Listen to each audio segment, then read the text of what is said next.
は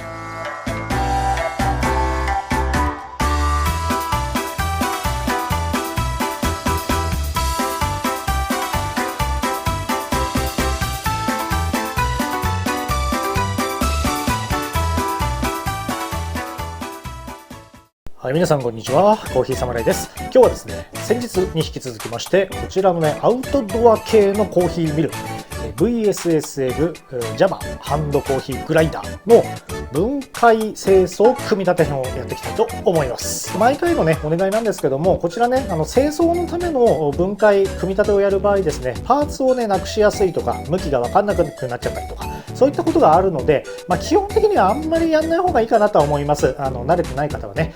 なので、一応ね、何かあった時のために、これの動画をね、参考にしていただけると嬉しいです。それでは皆様、ご唱和ください。コーヒーは自由だ！行ってみよう！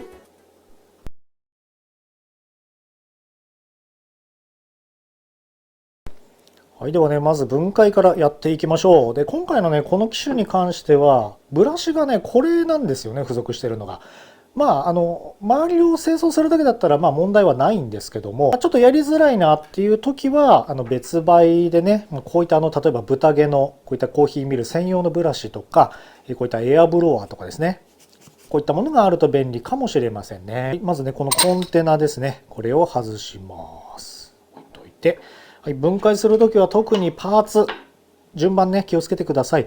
で、これを取ります。その時は必ずハンドルをこう持って裏返してしっかり押さえながらこういうふうに緩めていくわけですね。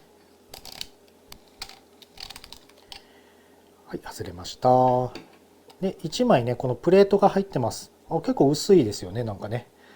はい、これがありまして、内刃を外していきます。で、ここ気をつけてください。ここにね、スプリング、バネが入ってます。これなくしやすいんでね。こう押さえてひっくり返してこうやって取るといいかもしれないですよね。はい、でこれもなくしやすいです。奥にねワッシャーが入ってるんですよ。これをちょっと軸を動かしながらねちょっとクククってやると、はい、こんな感じでね出てきます。でこれねワッシャーものによっては結構向きがあったりもするんですよ。その他のメーカー含めてねこういった筒型のミルっていうのは。一見今回見た限りこんな感じになってますんで、これ特にどっちってわけじゃないかな。なのでこの場合は一応ねこういった向きに入ってたんですよ今ね。この向き念のため外す時この向きだけ必ず確認しといてください。稀にどっちかがねこう長くなってる時があるんですよ、この凹凸がね。で均等な時はもうどっちでもいいかなとは思います、向きは。なので念のため分解時ここ気をつけておいてくださいね、向き。はい、でここまで来ましたら軸がねこういうふうにもうなってますんでこう外れます。なのではいこうやって外すわけですね。これが本体ですね。ではいここねこういったパーツがついてますね。まずベアリングが外れるようになってます。これもなくしポーンって飛んできやすいので気をつけてくださいね。でそのさらに奥にまたワッシャーがありました。これは向きありますね。はい、こんな感じでね、ちょっとお椀型になってるのかな？珍しいですね。で、こういう風に入ってたわけですね。なので、この凹凸がある方が、こう、内側ってやつですね。内側というか、刃の方になるわけですね。今回の場合はね。はい。で、あとはね、ここは特に外さなくていいと思います。軸のところはね。はい。分解するとなると、ここを押して、こう外れるんで、別にどっちでもいいと思います。もうこれはつけときましょう。はい。ではね、これで分解終了です。はい、引き続き清掃ですね。やっていきたいと思います。一応ね、今回付属のこれで頑張ります。基本的にこういったミルの場合ですね、金属製の刃を持っている、ステンレス製の刃を持っている機種なので、基本的には水洗いはやめた方がいいと思います。で、どうしてもやりたいという方はよーく乾かしてもらうって感じですかね。こういったのもね、水でどうしても洗いたいよって時は、よく乾かせば問題はないかなとは思うんですけど、基本的にこういう金属系のものというのは水は NG になってます。なのでブラシでこまめにね清掃していく方がいいと思いますね。じゃあまず一番厄介そうなこのね、はい、こういった本体をねこうブラシでこう清掃していくわけですね。このコーヒーの粉が付着して残ってると酸化してっちゃうので、次にこうコーヒーを入れる時に雑味の原因になっちゃったりするのでね、それはなんかちょっともったいないですよね。なのでこまめにこうやって清掃するのは大事だと思います。ただこうやって分解していちいち毎回清掃しなきゃいけないかっていうとそうではないんですね。なので簡単に清掃する場合はここまで分解しなくてちょっと緩めてもらって隙間をここをねこうやってブラシをするとかそういったものがいいかと思いますね。あとは先ほども言いましたこういったねエアブロワーなんかあった時はここまで分解しなくても上からシャッシャッシャッとこう清掃するだけで大体取れますのでそんなんで十分かなと思います。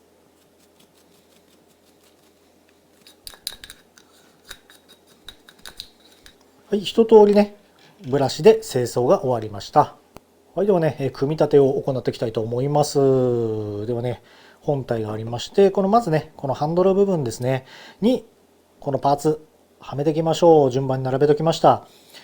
ここね丸くなって何も凹凸がない方ですね。反対側ちょっと凹凸あるんですねこれね。これをこういう角度ですね向きで入れてきます。はい、こんな感じですよね。凹凸がある方が内側になりますね。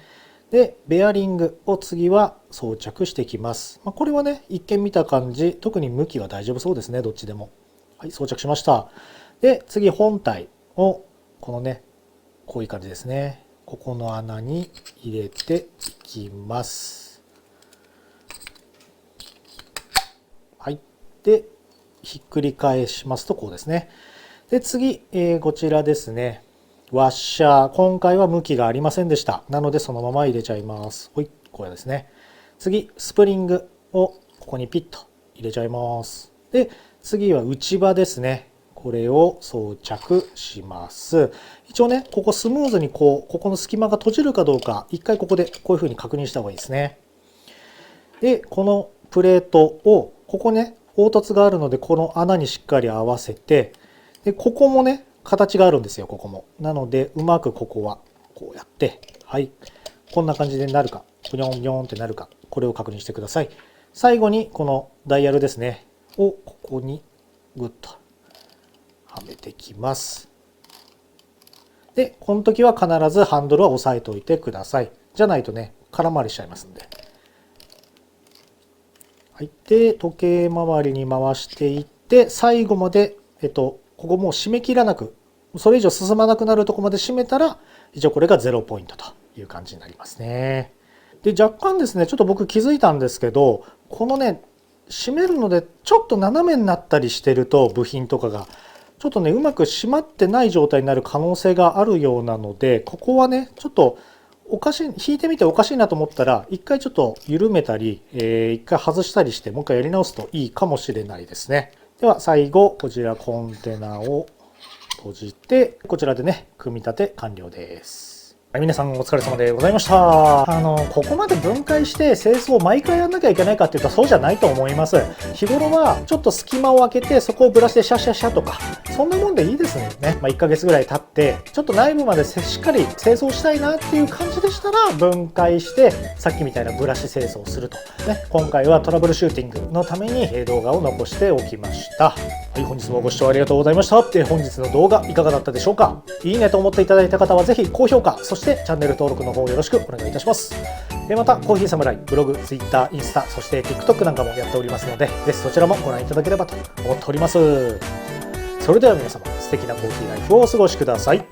バイバイ。